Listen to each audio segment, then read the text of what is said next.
하나씩 좀 살펴보자. 에, 먼저 이제 우리들이 지금 하고 있지만 모든 교인이 똑같이 느끼고 있지 않은, 하지만 사실은 모든 교인들이 참여해야 되는 게 이 마음 기경인데, 이제 오늘 그 청년 한 사람이 그 이야기를 했잖아. 나는 이게 지금 돌아보니까 이 수치심이 생기면, 지금까지 보니까 내가 수치심이 생기면 떠났더라. 나는 이 수치심이 딱 생겨나면 나는 하나님에게서, 하나님으로부터 음, 멀어졌다는 것을 알게 됐다. 이게 이제 창세기 3장의 시작이잖아. 그러면 이게 수치심, 두려움, 외로움,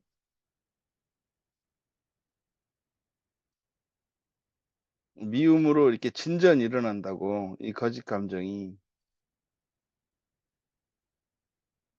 그래서 원래 하나님과 사람 사이의 감정은 사랑이었다고.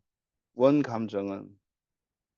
원 감정은 이건 사랑이야.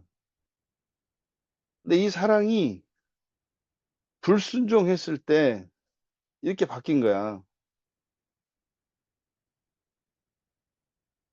하나님 말씀을 듣지 않고 마귀의 말을 들었잖아. 그랬을 때 하나님과 사람 사이에 존재했던 그 사랑이라는 감정이 제3자의 개입으로 인해서, 이게 이제 제3자, 마귀잖아.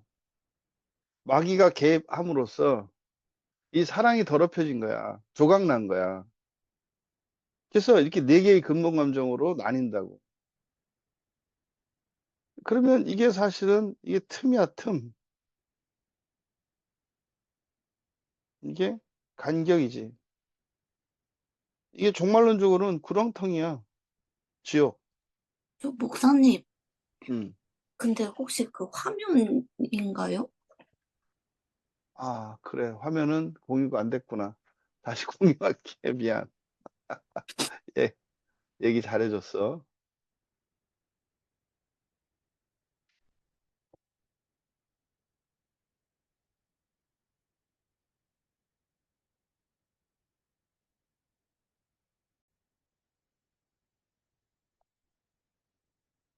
그러니까 이렇게 되는 거야. 이제 수치심이 우리에게 이제 수치심이나 두려움이나 외로움이나 이런 미움이 생기게 되면, 이거를 이제 우리가 이제 근본 감정이라고 했단 말이야. 근본 감정. 이런 근본 감정이 들면 그 결과가 어떤 일이 일어나냐면 하나님으로부터 멀어진다고. 이걸 이제 깨달았다고 이제 우리 청년이 얘기한 거잖아. 그럼 원래 이 근본 감정이라고 하는 이것은 사실은 요 사랑이 변질돼서 이렇게 된 거라고. 사랑이 왜 이런 근본 감정으로 바뀌게 되었느냐? 그 원인은 불순종이란 말이야. 불순종이라고 하는 것은 하나님의 말씀이 아니라 제3자인 마귀의 말을 들은 것을 말해. 하나님 말씀을 단지 듣지 않은 게 아니라 하나님이 아닌 다른 것의 말을 듣는 것. 이게 불순종이라고. 불순종은 누구 말도 듣지 않는 게 아니야. 예. 하나님 말씀이 아닌 다른 것을 듣는 것을 불순종이라 그래.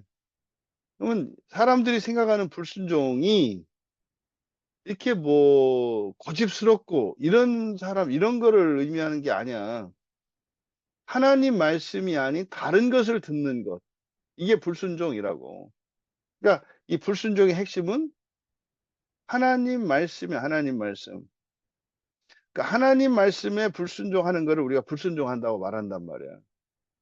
그러면 예, 오늘날 종교가 타락하고 이랬을 때 예수님 당시에 많은 종교 지도자들 있잖아. 그게 제3자거든. 이게 창세기 3장에서는 마귀로 나타나지만 실제로 역사 속에서는 이 마귀 역할을 하는 역할이 사람들이 한단 말이야, 마귀 역할을.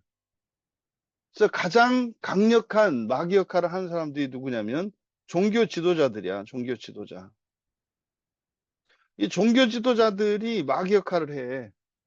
그러니까 하나님 말씀과 다른 이야기를 종교 지도자들이 하면 그러면 이 사람을 따르는 이 종교 지도자를 따르는 사람들은 본인들은 하나님 말씀을 따른다고 착각하는데 불순종하는 거라고.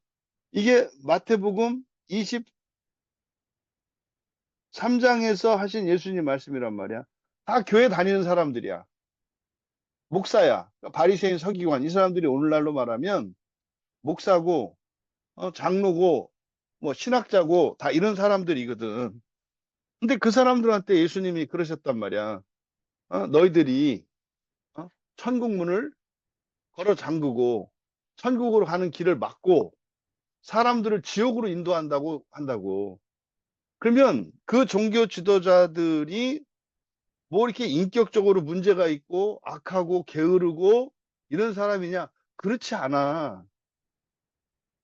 굉장히 착한 사람이고 착하고 인격적이고 성실하고 열심히 있고 이런 사람들이야. 율법을 다 지키고.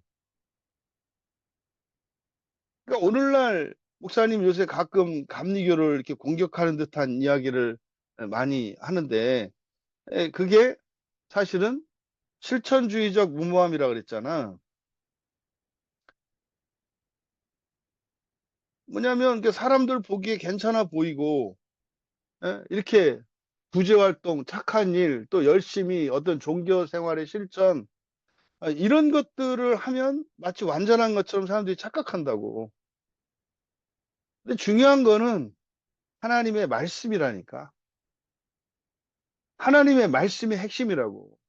하나님의 말씀은 성경이거든. 그래서 종교 개혁자들이 오직 성경을 외친 거야. 오직 이게 정답이라고, 요게. 오직 성경.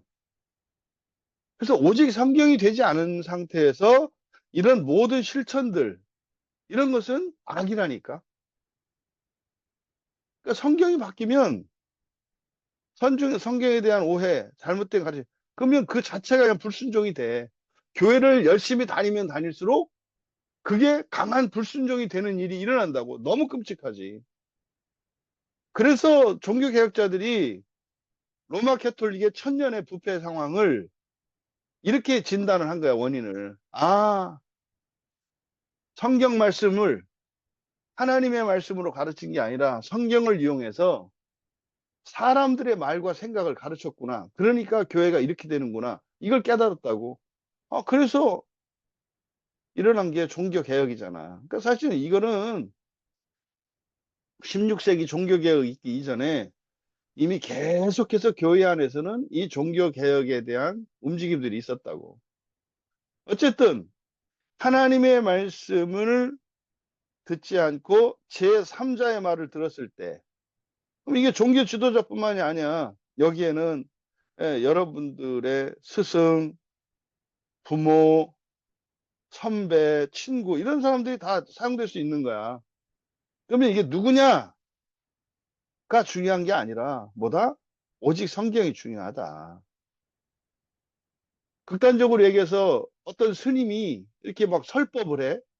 그분들은 설법을 한다 그러거든. 근데 그 설법을 하는데 그 설법의 내용에 성경 말씀과 같은 말을 해. 아니, 그거는 하나님 말씀을 전하는 거야. 절간에서. 그럴 수 있다니까. 그 사람은 성경을 본 적이 없어. 근데 성경의 가르침을 예, 이렇게 말하고 있어. 그러면 그 사람은 선지자적 역할을 하고 있는 거야. 그 순간은. 반대로 극단적으로. 목사야. 목사인데 하나님 말씀이 아닌 엉뚱한 얘기를 해. 이 사람들은 거짓 선지자라니까. 이건 거짓 될 수 있고, 아니, 스님도 선지자가 될 수 있다니까. 이 사람이 선지자냐, 거짓 선지자냐의 차이는 목사냐, 스님이냐라고는 신분이 결정하지 않아. 하나님 말씀을 전하느냐, 전하지 않느냐가 결정을 하는 거라고.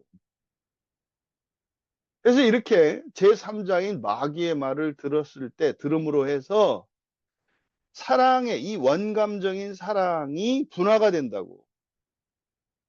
그래서 수치심과 두려움과 외로움과 미움이라고 하는 이런 네 가지 근본 감정으로 쪼개져. 이게 지금 성경에 대한 설명이잖아. 그치? 창세기 1장에서부터 4장까지 나와 있는 성경에 대한 성경을 요약하고 있는 거라고. 그러면 사랑이 왜곡되어서, 사랑이 깨어져서 나타난 이 네 가지 근본 감정, 이거는 하나님과 사람 사이에, 하나님과 사람 사이에 틈을 만든다고.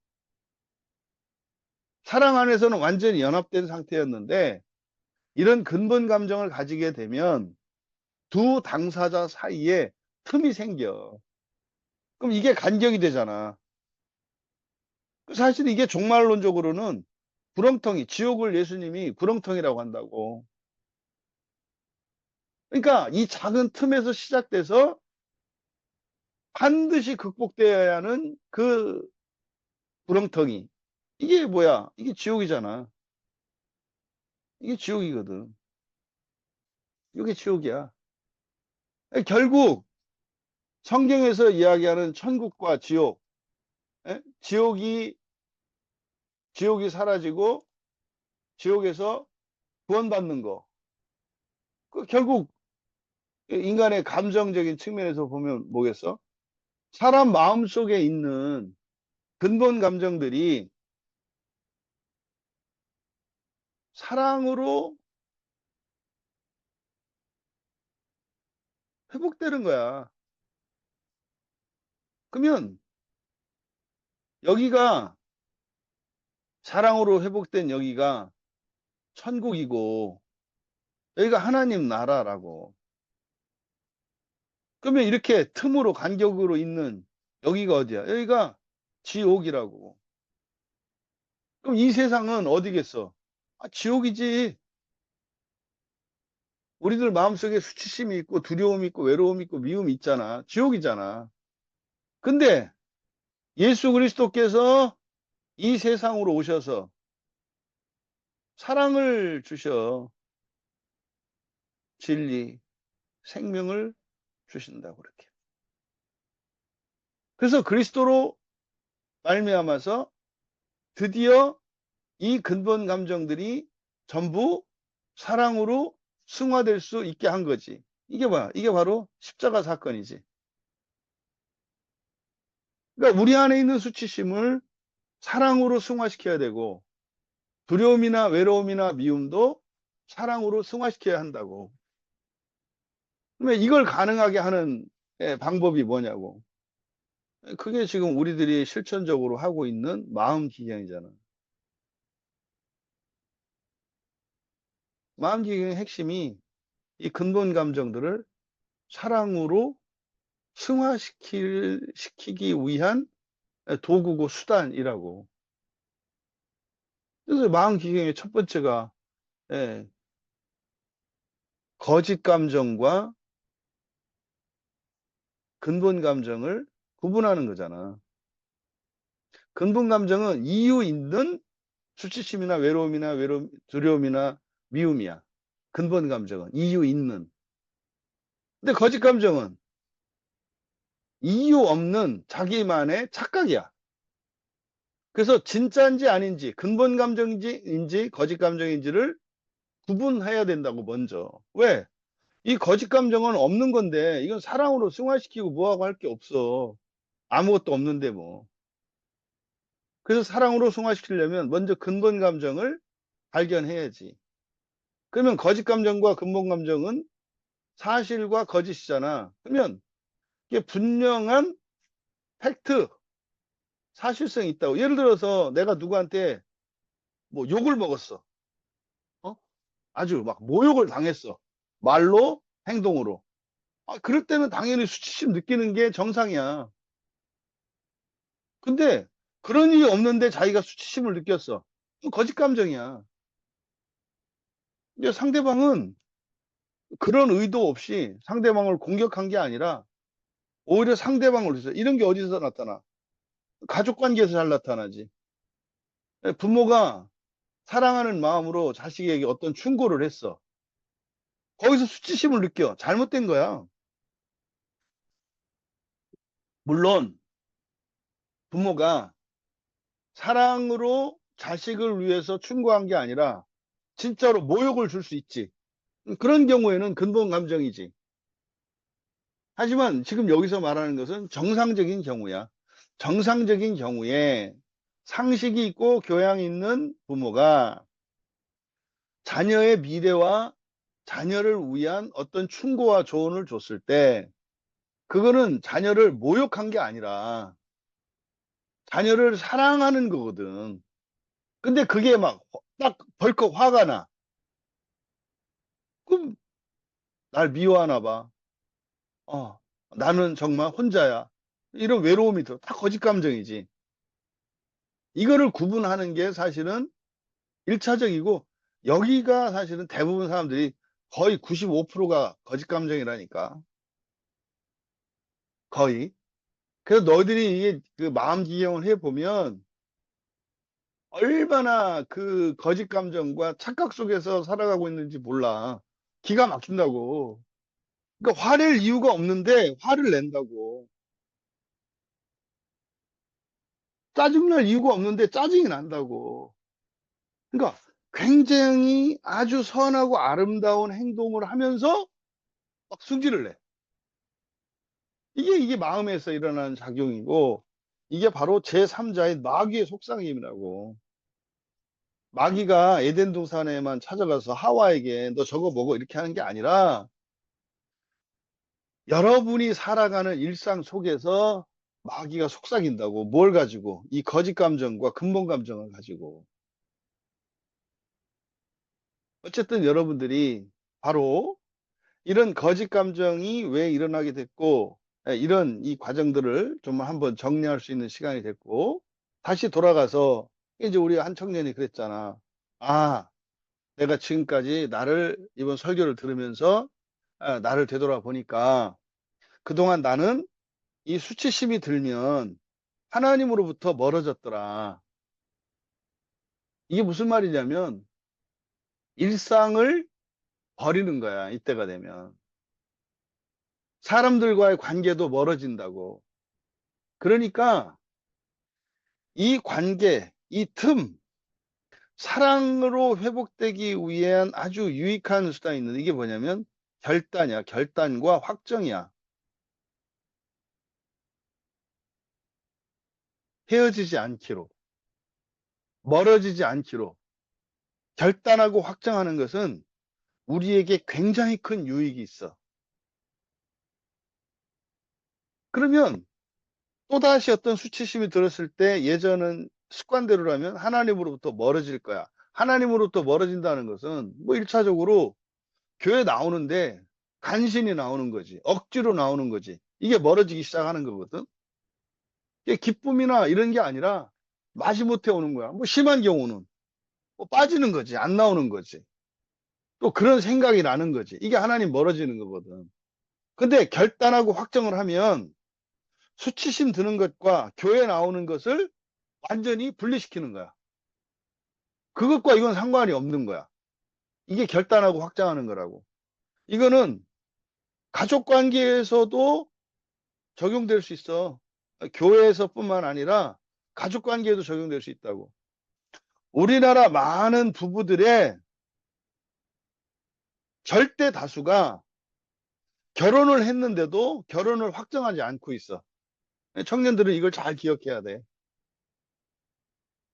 교회 안에 있는 어른들을 말하는 거야. 교회 안에 있는 장년들을 말하는 거야.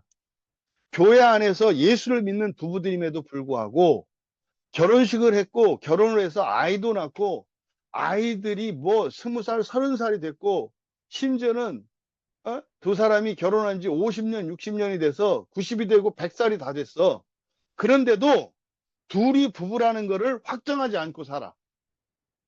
무슨 말이야? 틈을 메꾸지 않고 살아간다고. 둘 사이에 틈이 있다고, 틈이. 그 얘기는 이런 근본 감정과 거짓 감정들을 부부 사이에 느끼는 거야. 실제로 수치심을 느끼고 또 상대방에게 수치심을 주는 그런 언행 고쳐야 되거든, 부부 사이에. 심지어 고쳐지지 않았더라도 그걸 사랑으로 감싸 안으면 되거든. 이게 틈을 메꾸는 거야. 이게 결단하고 확정하는 거라고. 근데 어차피 크리스찬이어서 이혼도 못하고 계속 살 거면서 이렇게 틈을 두고 살아. 메꾸려고 하질 않아. 그러니까 이것 때문에 고통은 사실은 자신이 당하거든. 왜? 이게 안 메꿔지면 자꾸 멀어지는 일이 일어날 거거든. 하나님으로부터 멀어지고 사람으로부터 멀어지고. 그러니까 너무나 많은 사람들이 결단하지 않고 확정되지 않았기 때문에 마귀의 밥이야. 마귀는 틈을 탄다 그러잖아. 이 틈이 없으면 마귀가 역사를 못해. 근데 이 틈이 어디다? 요 근본 감정이다. 그래서 이거를 느낀 것. 그러면 내가 수치심을 느끼면 하나님으로부터 멀어졌구나. 그럼 이건 이제 기도 제목으로 삼고 그다음에 차라리 수치스러울진정 하나님으로부터 멀어지지 않겠습니다. 이렇게 결단을 해야 돼. 수치스러운 상황이 와도 차라리 난 수치를 당할 거예요. 하나님으로부터 멀어지지 않을 거예요. 에, 이 얘기를 하면서 그랬어. 그래서 결단하는 것은 굉장한 유익이 있다. 대부분의 사람들이 관계나 자기가 하는 일들이나 이런 거에 있어서 결단하고 짓지 않으면은 계속해서 마귀가 치고 들어와. 그래서 이 결단과 확정이 뭘 하는 것보다 이게 더 우선이야. 그리고 그게 얼마나 옳으냐, 그르냐, 좋으냐, 나쁘냐, 이것보다 더 중요한 게 결단하고 확정하는 거야. 그러니까 교회 하나도 사람들이 확정한 사람들이 별로 없어. 여차하면 교회 떠난다고 생각해. 그 사람들은 마귀 밥이야. 마귀 밥이라고. 교회를 자기가 결정한다고 생각해. 내가 원하면 다니고, 원하지 않으면 안 다닐 수 있다고 생각해. 목사를 내가 선택할 수 있다고 생각해. 사람들에게는 상식이고 당연한 거잖아. 아니, 그럴 수 있지. 뭐 안 돼. 그럴 수 있어. 근데 그게 어떤 대가를 지불해야 되는데, 그게 뭐야? 마귀에게 내 인생의 빗장을 열어주는 거라니까? 부부관계도 마찬가지야. 나 이혼할 수 있어. 또 나 이 사람하고 꼭 절대적으로 하나가 될 필요는 없어. 너는 너, 나는 나로 살 수도 있어. 이게 확정하지 않은 거거든. 아니, 그런 생각 할 수 있지. 근데 그 생각이 얼마나 무서운 생각인지를 사람들이 모르는 거야. 부모 자식 관계. 어, 나는 자식이니까 부모님을 존중하고 존경하고 또 나는 부모니까 자식을 사랑해야 돼. 이걸 확정하지 않아. 그러니까 부모인데도 자식을 미워할 수 있다고 생각을 해. 자식인데도 부모를 공경하지 않을 수 있다고 생각을 해. 이게 틈이거든. 이게 뭐야? 마귀여 나에게 오시옵소서 하는 거라니까. 그러니까 너무나 이게 이제 목사님 눈에는 보이니까 너무나 안타깝고 위태로워 보이는 거지 사람들이. 그래서 여러분들이 사람에 따라서는 두려울 때 멀어지는 사람이 있고 외로울 때 멀어지는 사람이 있고 미울 때 멀어지는 사람이 있고 있어. 근데 조합만 다를 뿐이지 1, 2, 3, 4의 순서든 2, 1, 3, 4의 순서든 4, 2, 3, 1의 순서든 이 근본 감정들은 사람에 의해서 바뀌어. 마치 MBTI처럼 MBTI 8개 인자에서 바뀌잖아. 그런 것처럼 이 근본관점 4개가 사람에 따라서 또 상황에 따라서 바뀌면서 목표는 하나님으로부터 멀어지는 거야. 하나님으로부터 멀어진다고 그러니까 무슨 어떤 종교적 실천이나 이것만 생각을 해. 하나님으로부터 멀어진다는 거는 사람으로부터 멀어지는 거고 자기의 일상으로부터 멀어지는 거야. 처음부터 하나님부터 멀어지는 사람 없어. 마태복음 23장에 이 종교 지도자들이 자기들은 하나님에서 멀어진 적 없어. 철저하게 종교적으로 살았다고. 오늘날 교회 안에 있는 이 종교적인 사람들, 이 종교심과 기독교 신앙심을 착각한다고 사람들이. 성경 많이 읽고 기도 많이 하고 인격적인 척하고 이러면 신앙이 좋다 그래. 그런 사람 다른 종교에 가도 많아. 중요한 건 뭐야? 멀어지지 않는 거라고. 하나님으로. 이때 하나님이라고 할 때는 오늘 그랬잖아. 예수 그리스도는 세상의 빛이다. 세상이 예수님이야. 세상이 하나님이라니까. 자연을 막 함부로 해. 하나님으로부터 멀어지는 거야. 자기의 몸을, 자기의 마음을 함부로 해. 하나님부터 멀어지는 거야. 부부관계, 가족관계를 소홀히 해. 하나님으로부터 멀어지는 거야. 교인으로서 교회에 대한 의미와 또 교회에서 누릴 수 있는 유익을 못 누려. 하나님으로부터 멀어지는 거야. 그 사람들은 하나님을 떼놓는다고. 그리고 뭐 각자가 개인적으로 하는 거지. 그래서 혼자 하나님 만난다고 혼자서 성경 읽고 혼자서 기도하고 혼자 생각하고 이게 하나님으로부터 멀어지는 거라니까. 바리새인이 성경을 안 읽었겠으며 기도를 안 했겠으며 예배를 안 드렸겠으며 헌금을 안 드렸을 것이며 의무와 책임을 다하지 않았겠냐고. 다 했다니까. 열심히 있는 사람이라니까. 완벽한 사람이었다니까. 근데 바리새인들은 하나님으로부터 멀어졌지. 그게 뭐였어? 갈랐다고. 옳고 그름으로 갈랐다고. 그게 하나님으로부터 멀어지는 거라. 뭐 이야기하면 끝도 없는데 대략 이 정도로 정리했으면 좋겠고. 다음 두 번째로 질문이 음, 그렇잖아. 증인이 있어야 증인이 있어야 믿을 만한 진리다. 이 말도 안 되는 얘기라고. 이 진리라고 하는 것은 낯선 거야.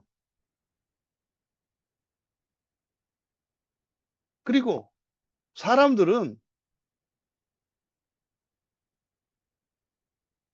본 적이 없어. 다시 말해서 뭐야? 증인이 없다고. 그게 진리야. 증인이 있다라고 하는 것은 사실은 이거는 진리가 아니라는 증거야.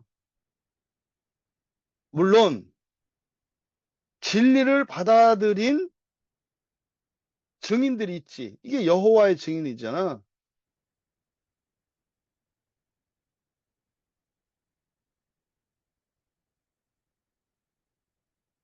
이거는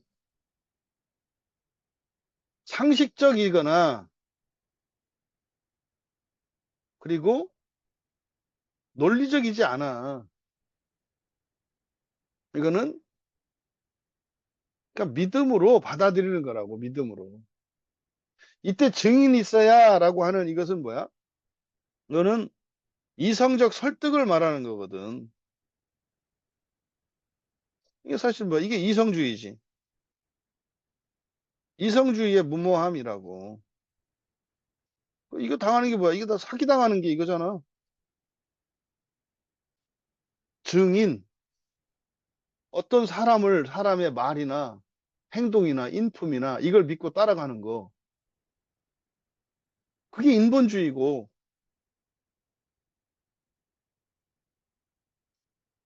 이성주의라고. 그건 사기야, 사기. 진리는 믿음으로 받아들이는 거지, 증인을 보고 믿는 거 아니라고. 그럴 만한 사람이니까 그렇게 믿는 게 아니라고. 사실은 그러면 이 진리는 성경에 기록된 것이고, 그래서 진리의 여부는 성경에 의해서 판단되는 거야. 성경이 판단하는 거야, 성경이. 성경에 있는 말씀이면 진리인 거고, 성경과 다른 것이면 아무리 많은 증인이, 아무리 사람들 보기에 확실한 증인이 말을 하더라도 진리가 아니라고. 바리새인들은 믿을 만한 증인이었어. 사람들 보기에 믿을 만한 증인들. 그러니까 요즘에 목사 따라서 사람들이 몰려다녀. 팬덤이지. 그거는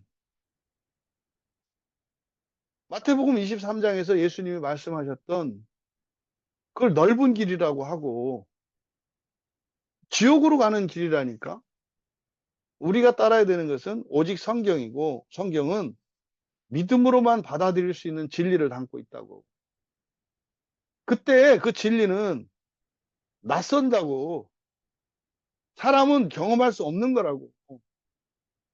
이건 상식적이지 않고 논리적이지 않아. 야, 아니 사람이 신이 된대. 이게 말이 돼?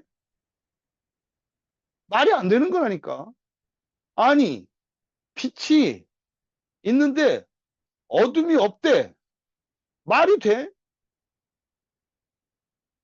아니, 사람 몸속에 어둠이 있잖아. 빛이 안 들어가는 공간이. 창문으로 감싸고 문으로 감싸 벽돌로 싸버리면은 그 안에는 이게 어둠이 있잖아. 근데 하나님 나라에는 어둠이 없대. 이게 말이 되냐고. 근데 사람들이 이성적으로 진리를 받아들이려고 하니까 안 되지. 지금 이번에 엄청나게 놀라운 통계가 나왔어. 우리나라의 60%가 무종교인이래. 와, 60%가 무종교인이래, 무종교. 이제는 사입이 미신조차도 귀한 시대가 돼버렸어, 이제는. 웃기는 조작이라는 거지. 이게 지금 이 시대야. 그러니 교회 안에도 왜 이런 일이 자꾸 이성으로 파악하려고 하니까 이해되는 게 아니야. 착하게 사세요. 이게 진리일까? 아니야. 착하게 산다는 게 뭔데?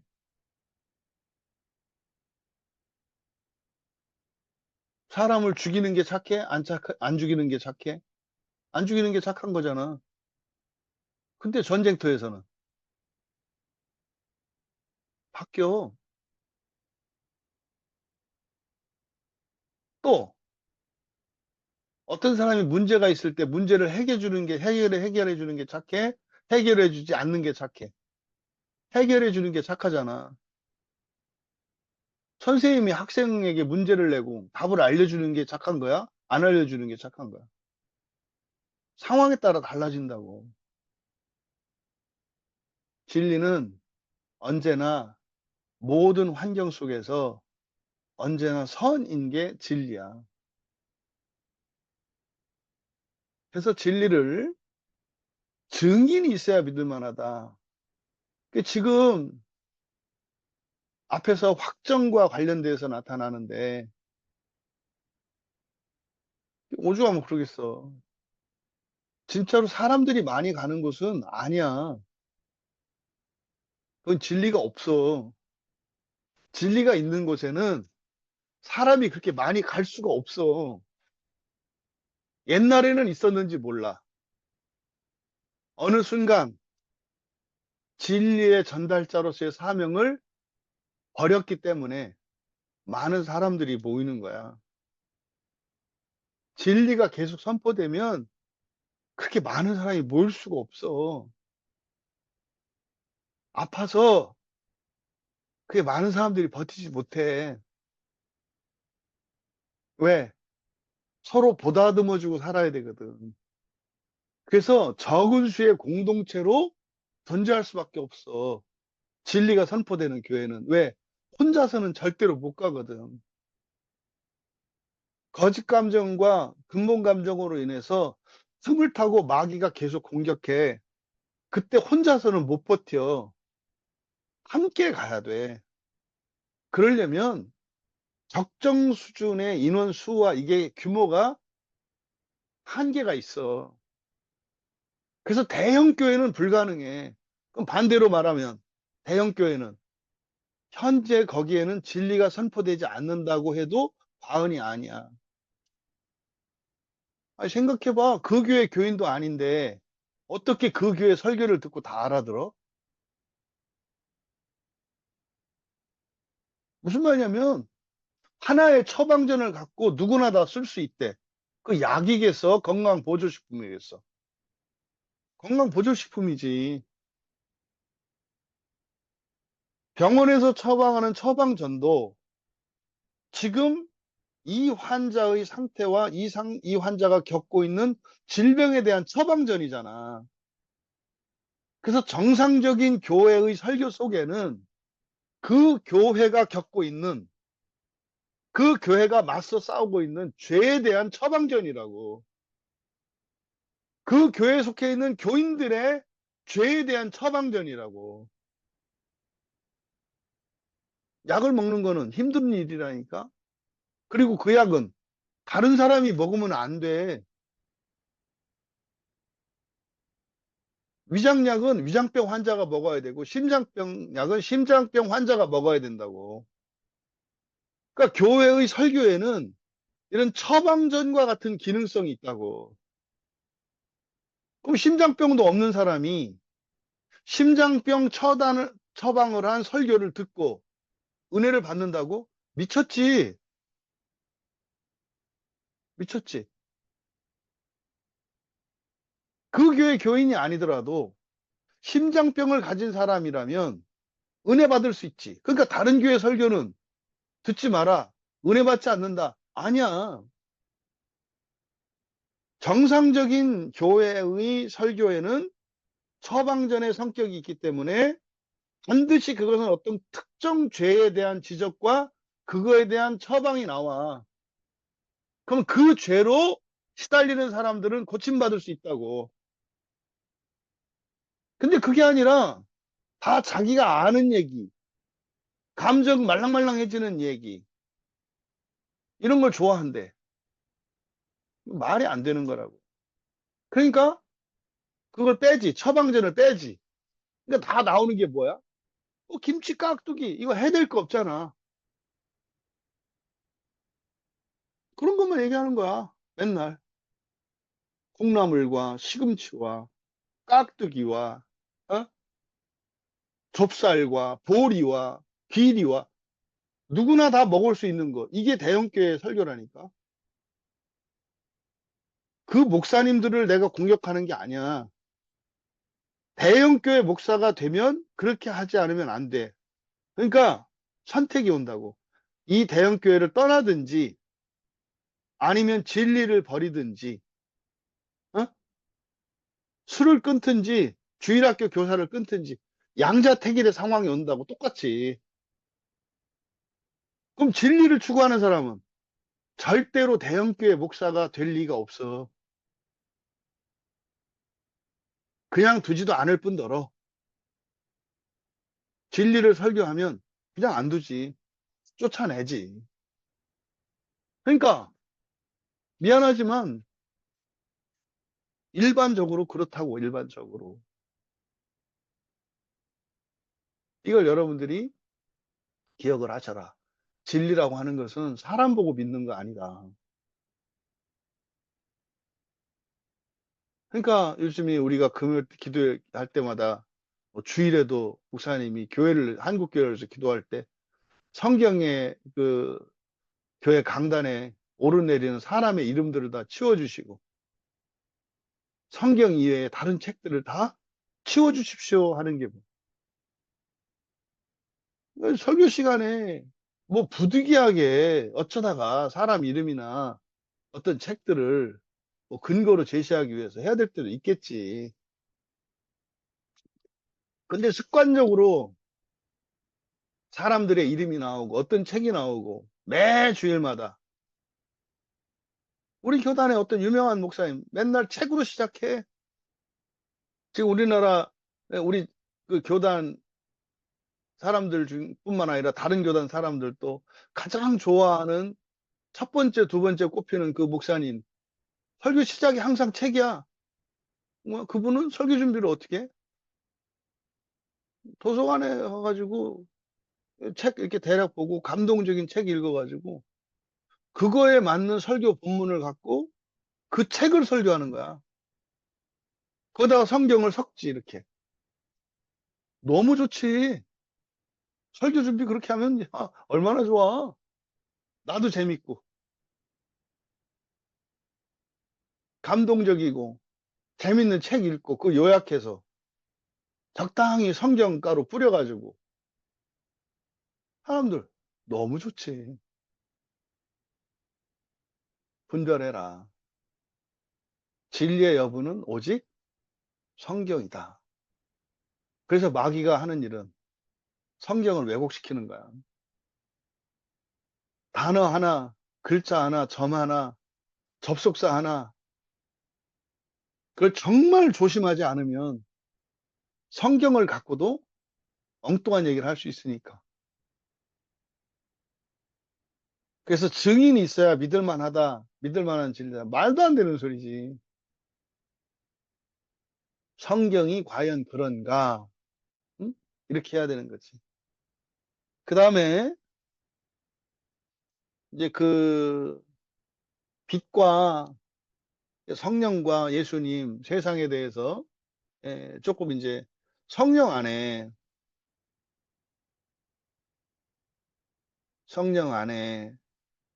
어둠이 있다?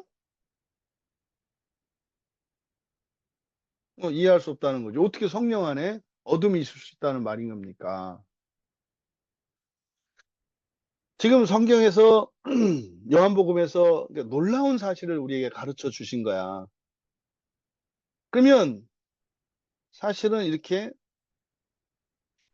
성령인데 이게 사실은 전체를 나타내는 거야. 그러니까 원 바깥에 이게 뭐가 있는 게 아니야. 그냥 그러니까 이해할 수 있도록 이렇게 원으로 나타낸 거지. 원이 전체다. 하늘과 땅, 모든 시간과 공간, 모든 것을 이제 성령이라고 얘기를 한 거야. 그러면 이 안에 빛으로 충만했다. 요한이 그렇게 설명한단 말이야. 요한복음 1장에서. 태초에 말씀, 그 말씀 안에 빛이 있단 말이야. 빛. 그러니까 요 빛이 사도 요한은 큰 빛이라고 얘기를 한다고. 큰 빛, 큰 빛. 그러니까 요게 사실은 뭐야? 예수님이야. 그러니까 이 성령 안에는 빛으로 충만해 있대. 그럼 요게 바로 성자 하나님이시라고. 그러니까 사실은 성자 하나님과 성령 하나님의 관계는 뭐야? 일체다라는 뜻이야. 일체다. 근데 성자 하나님은 성령 하나님의 알맹이다 이 얘기야. 그럼 성령 하나님은 성자 하나님의 외형이다 이 말이야. 그러니까 사실 일체라는 뜻이야, 일체. 그런데 예수님이 사람의 빛이래. 근데 또 여기서는 지금 뭐라 그래? 세상의 빛이래. 이렇게 말씀을 하셨다고. 사람의 빛이고 세상의 빛이다. 그러면 성령 안에 창조 세계가, 창조 세계를 원으로 나타낼 때, 이건 창조 세계의 원이야. 그럼 이게 창세기 1장에 하나님의 창조에 대한 이야기가 나온단 말이야.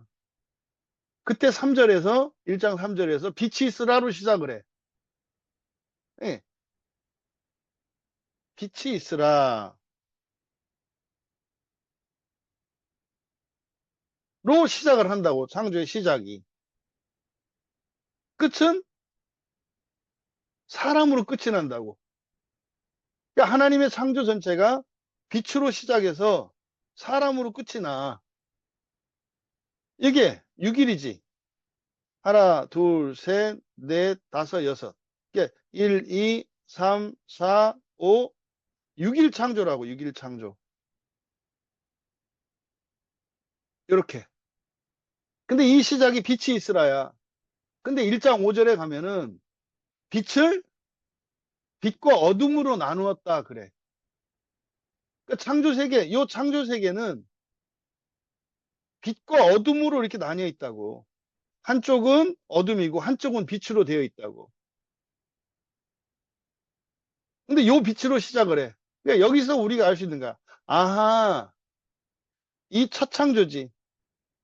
이 첫 창조, 창세기 1장의 첫 창조 세계는 빛과 어둠이 공존하게 하셔서 이 빛으로 하여금 어둠을 몰아내도록 한 창조 계획이 있었던 거였구나. 요 암시가 1장 안에 들어가 있다고. 근데 하나님께는 이 어둠도 빛이라고 얘기했잖아. 어? 어저께 우리 얘기했잖아. 어둠도 하나님, 오늘 새벽에 예? 시편 139편에서 어둠도 하나님에게는 빛이다 이렇게 얘기를 했잖아. 그러니까 하나님에게는 어둠과 빛이 없어. 우리에게는 어둠과 빛으로 나뉘어. 밝은 세계와 어두운 세계로 나뉜다고. 우리에게는. 하나님에게는 어둠도 빛하고 똑같아. 하나님에게는. 오늘 시편 139편이 놀라운 거야. 뱃속에 빛이 없잖아. 근데 거기서도 하나님 일을 하신다고요. 다 보고 일하신다고 얘기하신단 말이야. 그러면 요 창조 세계의 원이 어디로 들어가는 거야? 요 성령 안으로 이렇게 들어가는 거야. 그러면 빛으로 충만한 성령 안에서 창조가 일어나는 거야, 이게 창조가. 이거 창조 세계지. 근데 이 창조 세계, 이 창조는 어떻게? 어둠과 빛으로 처음에 이렇게 구분이 되어 있다, 이 말이야. 나뉘어 있다, 이 말이야, 요 안에. 근데 이건 어디? 빛 안에서. 그러면 예수 그리스도가 성령 안에 충만한 빛이라고 했는데 그 빛 안에 일어나는 요 창조, 창조 세계는 결국 어디야? 성령 안에서, 예수 안에서 일어나는 창조인 거지. 근데 그 창조 세계 안에는 시간적으로 빛과 어둠이 공존한다고. 근데 이것은 장차 새 창조가 되면 어둠이 완전히 사라지는 바로 예수 그리스도의 큰 빛으로 완전히 연합되는 때가 와. 그게 새 창조지. 그래서 이 첫 창조는 새 창조를 향해서 지어지는 거야. 이 새 창조 때 그래서 어둠이 없는 세상이 와. 이건 왜 이런 일이 일어나는가? 사람의 본성의 변화 때문에 그렇다고. 사람은 신이 아니지. 사람일 뿐이잖아. 이게 초창조 세계에서는 그렇다고. 근데 이 사람이 변할 거야. 뭘로? 신으로 변할 거라고. 그러니까 사람에게는 신이 아닌 어둠이야, 이게. 죄라고, 결핍. 어둠은 빛의 결핍 상태잖아. 이거를 죄라 그래. 죄는 의의 결핍 상태라고. 의는 완전한 하나님의 영광을 나타낸다고. 이렇게 되는 거야. 그러니까 첫 창조 자체가 사람은 사람으로 창조됐어. 신이 아니라고. 그러니까 신성이 없다고. 그러니까 우리는 어둠 가운데서 지어진다고. 그러니까 어둠 가운데 지어진 게 나쁜 게 아니라 사람으로 지어졌다 이 말이야. 신이 아니다 이 말이야. 그러니까 어둠에 있다, 죄 가운데 있다, 이게 부정적이고 무조건 나쁜 게 아니야. 사람일 뿐이다라는 거야. 이게 도덕적으로 옳고 그르고 이런 게 아니라고. 어둠에 있다는 거. 어둠에 다니지 아니할 것이다. 뭐야? 사람만으로 살지 않을 것이다. 신으로 살 것이다. 빛 가운데 거할 것이다. 요 얘기다 이 말이야.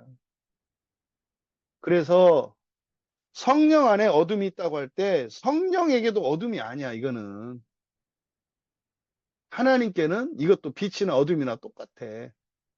나뉜 것은 뭐야? 우리 때문이라고. 우리가 구분할 수 있어야지. 사람이 있고 하나님이 있다는 거요. 이걸 알아야 되니까. 빛과 어둠으로.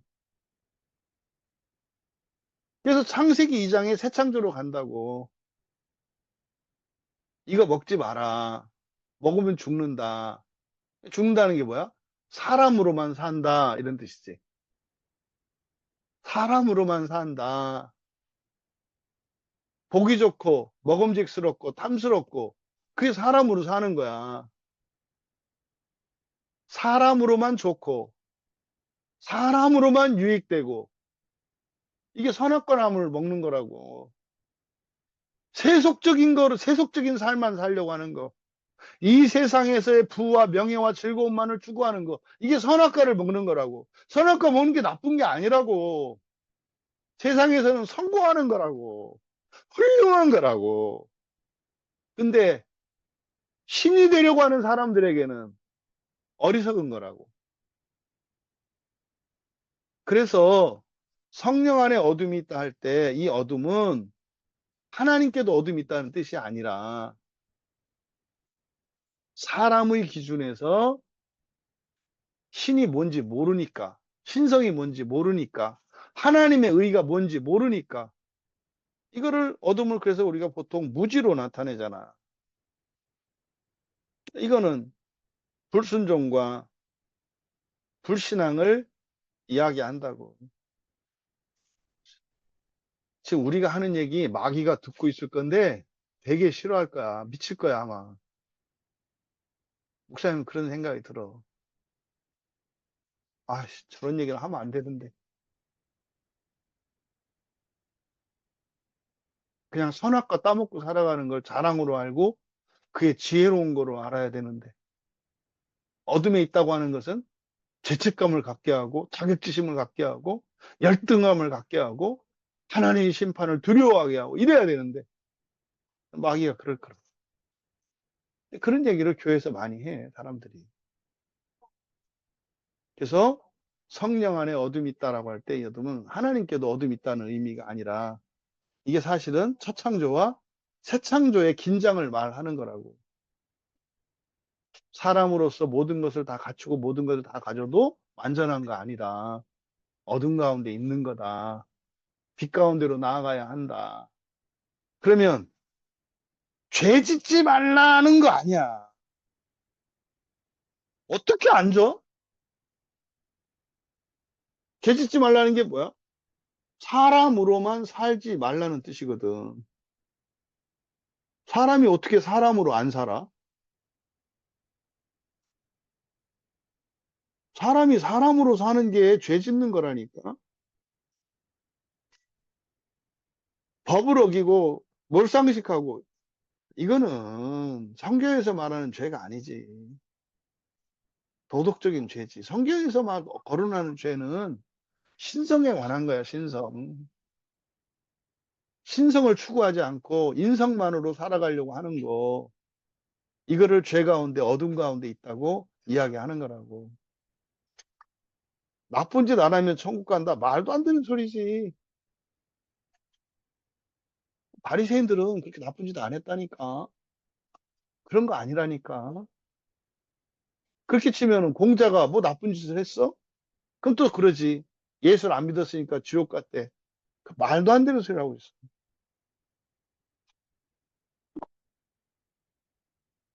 공자는 망나니처럼 살다가 죽은 기독교 신자보다 훨씬 더 지옥에 조금 있었어. 교회 일 열심히 하고 교회를 잘 다녔어. 근데 지옥에 가서 오래 있을 사람들 많아. 사실은 지옥과 천국의 차이는 뭐라 그랬어? 틈, 구렁텅이라 그랬잖아. 응? 죽어서 나사로와 부자가 가서 낙원과 지옥 사이에 큰 구렁텅이가 있다 그랬잖아. 그게 근본 감정에서 시작된 거라니까? 큰 구렁텅이는 뭐겠어? 미움이 이만큼 크다는 거야. 두려움이 이만큼 크다는 거야. 수치심이 이만큼 크다는 거야. 외로움이 이만큼 크다는 거야. 이게 사랑으로 승화되면 빛과 어둠으로 이 세상이 창조되었다니까? 하나님께는 지옥이나 천국 그게 없어. 우리에게는 지옥과 천국이 있지. 우리 마음속에 있는 어둠과 빛이 행복과 불행으로 나타나잖아. 우리의 환경 속에 있는 빛과 어두움은 부자와 가난함, 건강과 병듦으로 나타나잖아. 종말론적으로는 무한히 커지니까 천국과 지옥으로 똑같은 거야. 여러분 마음속에 있는 이런 두려움과 미움과 수치심과 외로움을 고치려고 하지 않으면 그 사람은 현재 어디에 있는 거야? 지옥에 있는 거라니까. 그것을 고치려고 하느냐 안 하느냐가 결정을 해. 자기 거짓 감정을 목숨과 같이 소중히 여겨. 목사 말 안 듣잖아. 나 외로운데, 나 수치스러운데, 나 두려운데. 그래서 고쳐야 될 거 아니야. 그거 고쳐주라고 보낸 게 목사잖아. 말을 들어야지. 안 들어. 그 사람은 지금 죽으면 안 돼. 왜? 100% 지옥이야. 나쁜 짓을 해서가 아니야. 나쁜 짓을 해서 지옥 가는 게 아니라고. 지옥에서 벗어나지 않으려고 하니까 지옥에 가는 것 뿐이지. 그 사람이 나쁜 사람이어서 지옥 간다라고 생각하면 안 된다고. 설교 들으려고 하지 않고 목사 목양 받지 않으려고 그래. 자기 마음대로 자기 뜻대로 살겠대. 아니 그래도 되지. 요즘 세상에 그 뭐 안 되겠어. 근데 그게 자기 좋은 대로 자기 생각대로 그게 선악과 따먹는 거라니까. 그게 선악과 따먹는 거라고. 그게 그럼 또 그러지. 오해하잖아. 목사만 안 들으면 또 지옥 간다 그랬다. 그 얘기가 아니지. 뭘 목사만 안 들으면 지옥 가. 그건 옛날 로마 캐톨릭에서 했던 얘기지.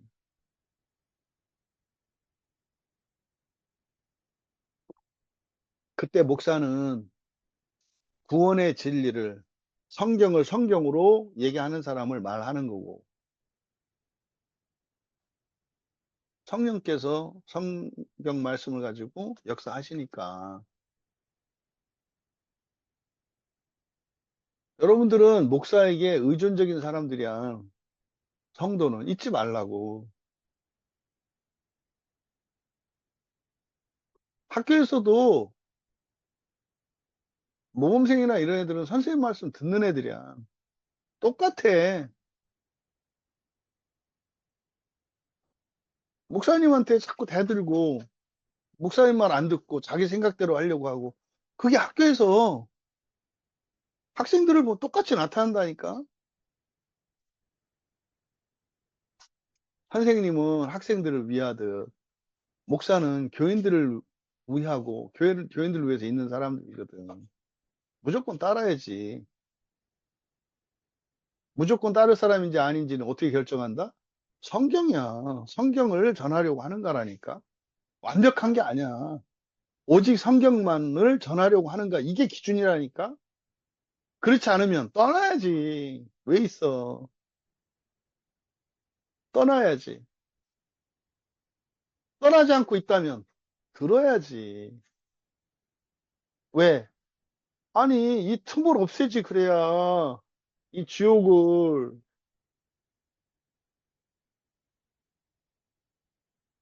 현재의 거짓 감정은 무한대로 확장돼서 이게 지옥이 된다고. 이거 고쳐야 된다니까. 그뿐만 아니야. 근본 감정도 고쳐야 돼. 이것도 틈이니까. 사랑이 깨져서. 근본 감정을 전부 사랑으로 승화시켜야 된다고. 그러면, 아, 그게 천국이라니까? 그럼 그 사람이 천국 갈지 지옥 갈지 알겠어, 모르겠어?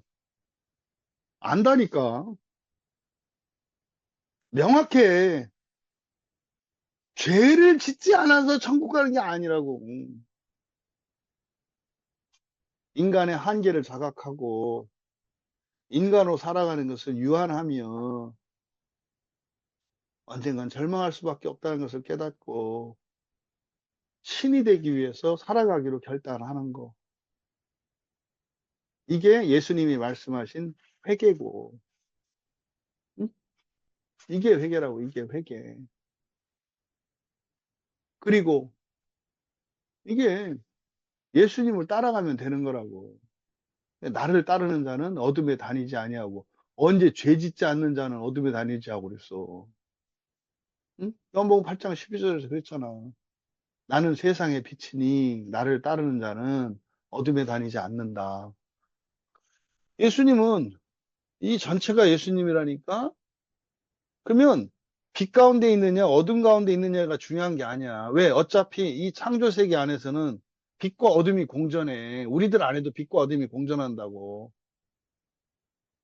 그래서 완전한 빛이신, 큰 빛이신 예수 그리스도를 따라가려고 하면 어둠 속에 있든지, 여전히 못된 습관이 있고 죄를 짓는 걸 극복하지 못한 사람이든지, 아니면 그거 극복한 사람이든지 상관없이 이 사람도 언젠가는 어둠에 잠식당할 수 있어. 우리 소망은 큰 빛인 예수 그리스도라고. 나를 따르면 추구하는 거지. 그러면 어떻게? 생명을 얻으리라. 생명을 주겠다. 뭐 하는 거야? 여기 완전히 연합시키시겠다는 뜻이잖아. 이게 믿음으로 가는 거라고. 그래서 성령 안에 어둠이 있다는 말, 그리고 많은 사람들이 오해하는 죄를 짓지 않아야 천국 간다고 하는 이 거짓말. 그것을 요한복음 8장 12절 말씀을 통해서 우리가 알 수 있다고.